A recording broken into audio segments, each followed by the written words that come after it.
All right, let's jump right in. Welcome back to The Explainer. Today, we're taking on a massive topic. We're going to dismantle decades, and I mean literally decades, of myths surrounding a chemical that is just deeply, deeply misunderstood. Obviously, we're talking about testosterone. For the next few minutes, we're going to completely rethink everything you thought you knew about this biological powerhouse. So is testosterone actually the ultimate source of male aggression? I want you to honestly ask yourself what immediately pops into your head when you hear the word testosterone. If you're like most of us, you instantly picture, machismo, unbridled egotism, crazy risk-taking, maybe some guy starting a bar fight. It's so deeply ingrained in our societal stereotype. But is it actually true?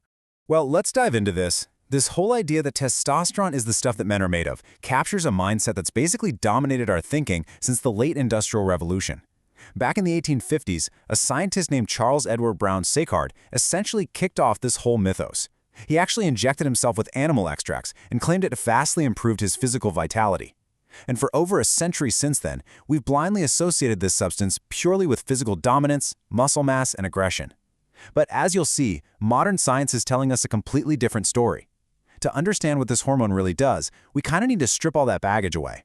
Section 1. Life on empty, the biological baseline. So what actually happens when a human body produces absolutely none of it? 0 nanomoles per liter. This brings us to the really incredible story of a young man named Christian Wolff. Christian was a 20-year-old medical student and a super dedicated bodybuilder, but he started noticing something was just terribly wrong. His testosterone levels had completely tanked to 0, effectively nothing. Doctors eventually figured out that the cells in his brain simply weren't sending out the proper production signals to his body anymore. Now, just to give you some context, a healthy guy requires roughly 8 to 12 nanomoles per liter just to function normally. But what's really fascinating here is that women rely heavily on this hormone too, producing about 5 to 10% of the male average. And for women, it's absolutely crucial because it literally gets synthesized into estrogen, the primary female sex hormone, via an enzyme called aromatase. So right off the bat, we need to drop the idea that this is just a male chemical. It's really a fundamental human building block. And without that building block, Christian's body just started shutting down, both emotionally and physically. I mean, he wasn't just losing his gym gains, he suffered from severe clinical depression, a profound paralyzing exhaustion, and absolutely 0 sex drive. This brilliantly illustrates that testosterone isn't just some optional, superficial muscle builder. It's a fundamental physiological engine that you absolutely need for basic mental health, energy, and mood stability. So if it's that necessary just for basic health, where does the whole aggressive-based stereotype even come from? Section 2. The pro-social plot twist. Testing human behavior. Well, researchers like Jean-Claude Drier in France wanted to figure out what extra testosterone actually does to a person's behavior in real time. To do this, they used something called the ultimatum game, and it's brilliant in its simplicity. Step 1, player 1 is handed some cash. Step 2, they have to offer a split of that money to player 2. Step 3, and here's the kicker, if player 2 feels the offer is unfair and rejects it, nobody gets a dime. Nothing. It's a fantastic, high-stakes social experiment. Now, Dreyer's team secretly gave half the players an extra injection of testosterone, and the other half got a placebo. So, what do you think happened?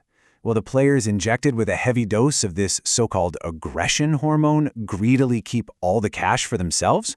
Or will they share it? Okay, here is the plot twist that literally stunned the researchers. The extra testosterone massively boosted reciprocity.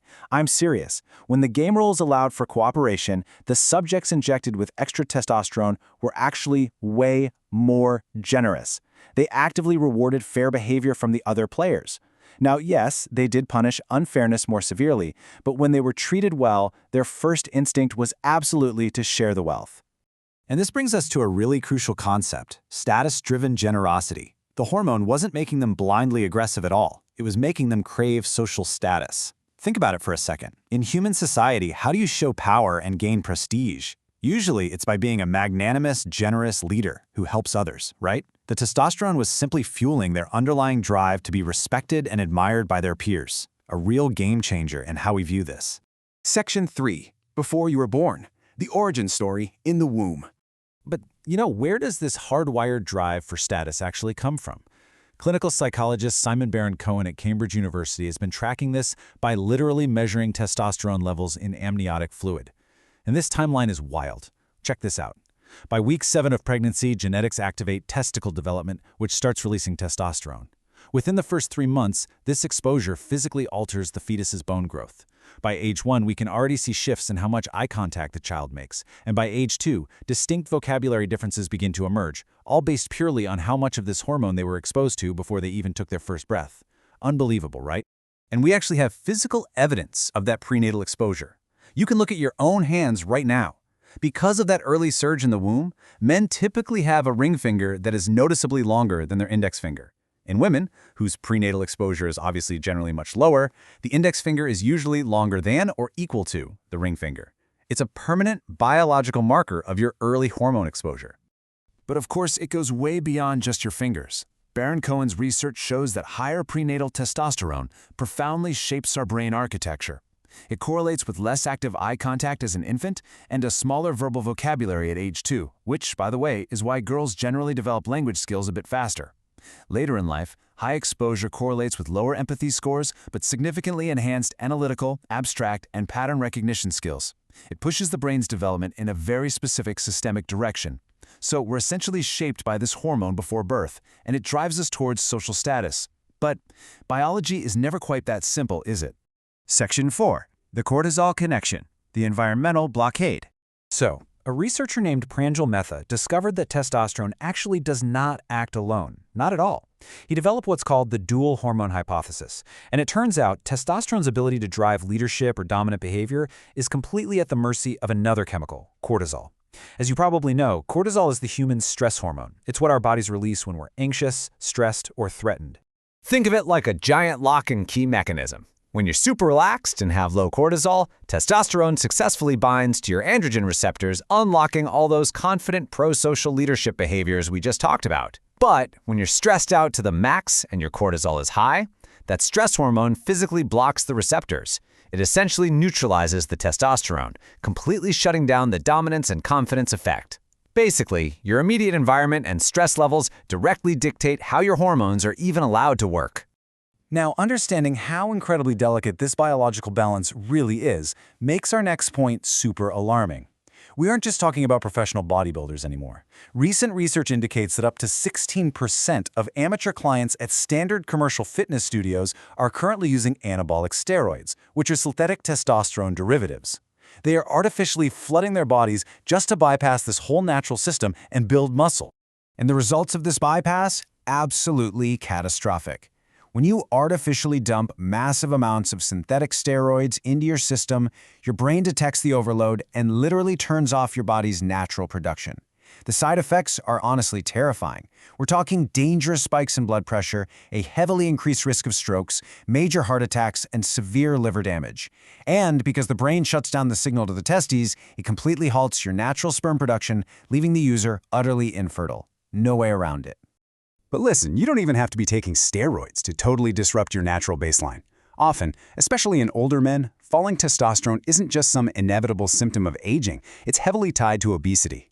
We call this the spare tire trap. Visceral fat, that deep, stubborn belly fat around your organs, actively releases harmful substances that cut your body's natural testosterone production. Even worse, it promotes insulin resistance and literally traps the very hormone you need for energy, which creates this horrible, vicious cycle of fatigue and weight gain. Section 5. Redefining the hormone, the final feedback loop. Okay, if there's only one thing you take away from this explainer today, it's that this entire biological system is a two-way street. Yes, our baseline biology and our hormones shape our drive for success, for sure. But beautifully, our social environment actively alters our biology in real time too.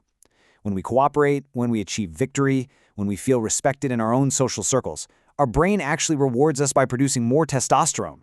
It's this dynamic, highly responsive engine that's constantly adapting to the world around us. So, I'm going to leave you with this final thought. We've learned today that this hormone is absolutely not some poison of blind aggression. It's a highly complex amplifier of our natural desire for status, prestige, and power. But here is the ultimate question. If testosterone simply fuels a drive to achieve status, then the end results depend entirely on how our culture defines a winner. So, how does our society define winning and power today? Do we reward aggressive domination, or do we reward generous pro-social leadership? Because ultimately, our biology is just waiting for us to set the rules of the game. Thanks so much for joining me on this explainer, and remember to always keep questioning what you think you know.